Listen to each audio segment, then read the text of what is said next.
بسم الله الرحمن الرحيم maanta waxaan la wadaagayaa hal qodob oo qof walba oo muwaadin Soomaaliyeed ah looga baahan yahay ama shaqaale dawladeed ha ahaado ama bulshada rayidka ah ka mid aha waliba hadii aad dareewal tahay waxa la rabaa intibaah gooni ah in aad siisid qodobkan ama dareewalka oo gawaarida hay'adka dawliga ama dareewalka oo gawaarida shirkadaha ama kambaniyada gaarka loo leeyahay ama dareewalka oo gaari adigu aad iska u leedahay qodobkan waxa loo baahan yahay mar hadii aad dareewal tahay in aad intibaah gooni ah in aad siisid qodobkaas waa maxay isagoo oo waliba qof walba oo muwaadin Soomaaliyeed ah loo baahan yahay inuu intibaah gooni ah inuu siiyo qodobkaas waa maxay hadii aad maqasho dhawaqa ama hoonka gawaarida emergency-ga sida gawaarida debdemiska iyo gawaarida ambulance oo goobaha caafimaadka ka shaqeysa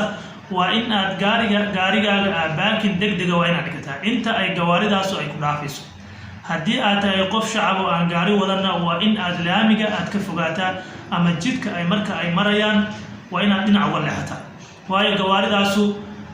waxa loogu talagalay nus kiiloomitir ama 500 oo mitir meel ku jirta goorta ay soo marayaan in aad maqasho dhawaqooda ama hoonkooda